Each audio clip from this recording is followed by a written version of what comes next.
Chapter 4. The Price Tag of Sovereignty. Dismantling the Safe Life. Freedom is the most expensive commodity on the open market. Yet most people enter the economic theater expecting to buy it on a discount. They want the sovereign life, but they want to pay for it with their loose change. They want to construct a personal fortress between the hours of 9 and 5, and then retreat to the comfort of the couch to numb themselves with digital static. The universe does not accept counterfeit currency. If you want to own your future, you must pay for it with a deliberate, temporary destruction of your current lifestyle. Every square foot of your future sovereignty must be paid for by dismantling your habits of leisure, comfort, and distraction. You cannot buy your way out of the drift with money you do not have. You must buy your way out with the only asset you currently own, the currency of your daily routine. Consider the metallurgy of a master iron forge. A blacksmith cannot shape cold, stubborn iron by blowing cool air across its surface. He cannot wish it to change shape. He cannot politely ask it to bend. To transform raw iron into a tool that holds an edge, the metal must be thrust directly into the blistering, uncompromising heat of the furnace until it glows red. Only then is it placed on the hard face of the anvil and subjected to the heavy, rhythmic, deafening blows of the hammer. The metal must be beaten until the structural impurities are forced out. Only under intense pressure does iron become steel. Your mind and your daily schedule are that raw iron. Right now, your routine is filled with structural impurities. The hours lost to digital entertainment, the weekends spent in trivial socialization, and the quiet procrastination disguised as resting. These are the soft spots in your metallurgy.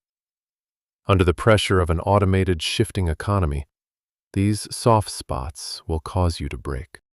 You must throw your current comfort into the furnace. There are no installment plans for greatness.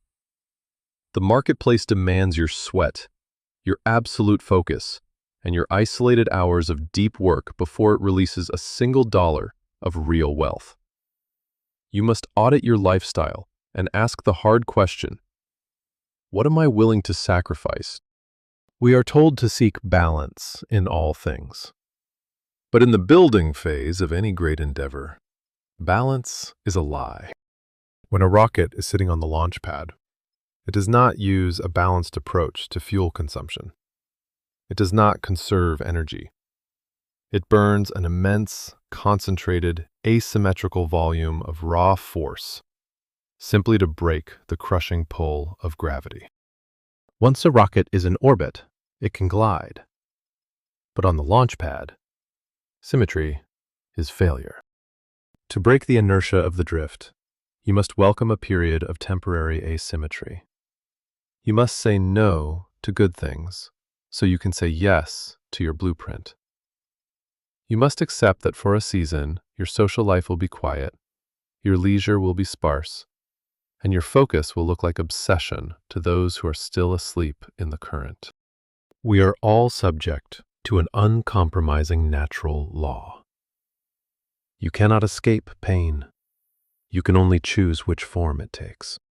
On the shelf of life, there are only two options available: the pain of discipline or the pain of regret.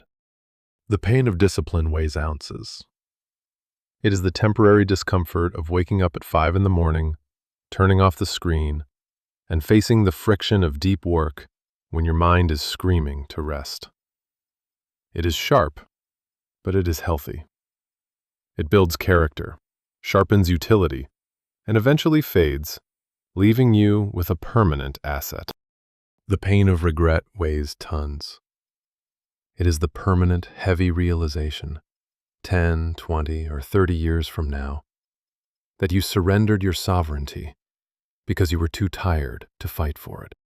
It is looking at a corporate machine that viewed you as a depreciating asset realizing you gave them the prime, most vibrant years of your physical and mental prime, and receiving nothing in return but a gold watch and a modest pension eroded by inflation. The pain of discipline is paid in small, daily installments that make you stronger. The pain of regret is a single, massive bill that arrives at the end of your life when you no longer have the time or the energy to pay it. Look again at the sheet of paper in your hand. At the bottom of your blueprint, beneath your sovereignty number and your target date, you are now going to write your sacrifice list. You must define exactly what you are willing to give up to fund your bridge. Which streaming subscriptions will you cancel? Which social circles will you step away from? What comfort will you throw into the furnace? If you do not consciously decide what to sacrifice, your dream of sovereignty will be the sacrifice. You have calculated the cost. You know exactly what must go into the fire. But there is one final, highly sophisticated trap waiting for you. It is a trap that does not look like procrastination. It looks like progress. It is the paralysis of perpetual preparation. The belief that you must read one more book, gather one more document, or wait for the perfect economic conditions before you take action. In the next chapter, we will explore the velocity of action.